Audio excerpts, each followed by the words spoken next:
শুনুন, আমাদের রাজ্যে বিধায়ক শওকত মোল্লা তার কনভয়ের গাড়ি দ্রুত গতিতে গিয়ে মানুষ মারতে পারে, তাতে সমস্যা নেই।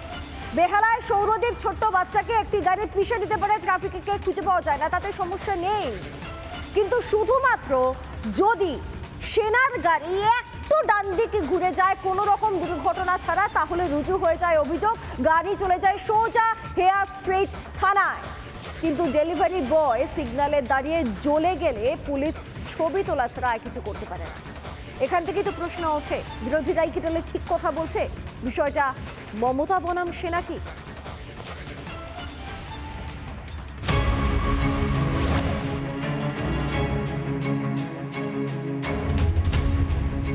পুলিশ কমিশনারের গাড়ি ছুটবে হু হু করে, রাস্তায় সামনে গিয়ে পিছনে গিয়ে কুছ পরোয়া নেই। গাড়ির সামনে যদি কেউ পড়ে বিলক্ষণ দোষ তার, যেমনটা হলো মঙ্গল সকালে।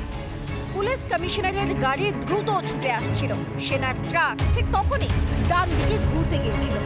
পুলিশ কমিশনারের গাড়ি সেনার গাড়ির ধাক্কা প্রায় লাগে, গতি একটুও না কমিয়ে পাশ কাটিয়ে হুশ করে বেরিয়ে যায় কমিশনারের গাড়ি। ओवर स्पीड कुछ नहीं था, मैं तो उतरने वाला था, गाड़ी पूरा स्लो हो गया था, स्लो कर लेता। फिर मैं बोला कि यहाँ उतरेंगे तो फिर भीड़ हो जाएगा पीछे गाड़ी, इसीलिए फिर मैं बोला कि चलो आगे थोड़ा उस साइड में खड़ा करेंगे बोल के। तो उसी टाइम कमिश्नर साहब का पीछे से गाड़ी स्पीड था वो क्रॉस कर गया। हाँ हाँ बस और कुछ नहीं। नहीं, फोर्ट विलियम्स हमको यहाँ पासपोर्ट ऑफिस आना था। কমিশনারের গাড়ির সামনে না তো ছিল পাইলট গাড়ি, না কোনো ট্রাফিক পুলিশের সতর্কতা। ছিল বটে একটা বোর্ড ওই ডিভাইডারের মাঝে, নো ইউটার্ন লেখা, বোর্ডের মুখ সামনের দিকে। ওরকম বোর্ড কলকাতার রাস্তায় এদিক ওদিক গোঁজা, চোখ এড়াবে যার, দোষ আলবাত তার। তাই তো সেনার ট্রাক সোজা চলে গেল হেয়ার স্ট্রিট থানায়। বেশ সাংবাদিক ডেকে ডুকে সেনার গাড়ির ভুলও তুলে ধরা হলো। কিন্তু এই সাংবাদিক সম্মেলনের ঠিক আগে তৃণমূল বিধায়ক শওকতের পাইলট গাড়ির গতির বলি হয়েছেন এক ব্যক্তি। শওকত মোল্লার তো দায় নেই, এমনকি পুলিশও কোনো ব্যবস্থা নেয়নি। শওকত মোল্লার কনভয়ে ইতিমধ্যেই দুর্ঘটনার কবলে একজন মারা গিয়েছে। শওকত মোল্লা যে কনভয়ে দুর্ঘটনা করেছে তার সিসিটিভি কি কলকাতা পুলিশ প্রকাশ করবে?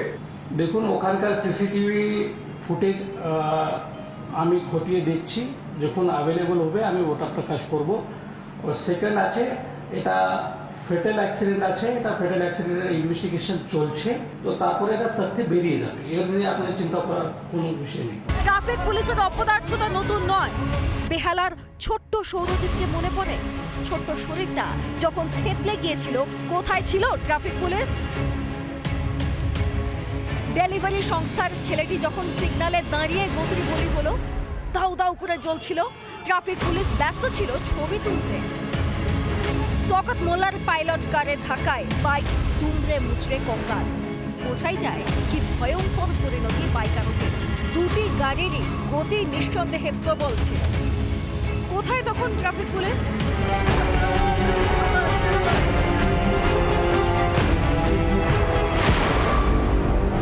পুলিশ কমিশনারের গাড়ি ঝড়ের বেগে পার করবে তার খবরটুকুও রাখে না ট্রাফিক পুলিশ, নাকি এখানে ঝোপ বুঝে কোপ মারা, যেমনটা অভিযোগ করছেন বিরোধীরা।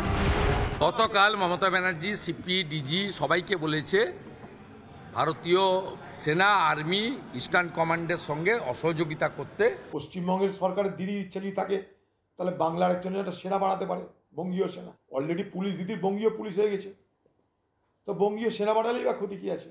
আমি নিয়মও মানব না, ধমকিও দেখাবো, ভয়ও দেখাবো, তাকে এবার সেনাকে বলবে হয় তৃণমূল করো নাহলে বাংলা ছেড়ে পালাও, হয় তৃণমূল করো না হয় বাংলা ছেড়ে। আইন ভাঙলে শাস্তি নিয়ম, কিন্তু এক নিয়ম সবার জন্য হয় না কেন?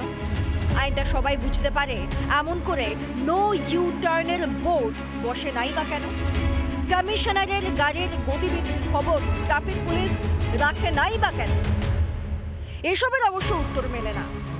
তাহলে কি বিরোধীরাই ঠিক? এসবই আসলে মমতা বনাম সেনার ফসল? রিপাবলিক বাংলা। নানা ধরনের কন্টেন্ট দেখার জন্য লাইক করুন, শেয়ার করুন আমাদের ফেসবুক পেজ, সাবস্ক্রাইব করুন আমাদের ইউটিউব চ্যানেল। পাশাপাশি অন্যান্য ব্রেকিং নিউজের জন্য অবশ্যই চোখ রাখুন রিপাবলিক বাংলায়।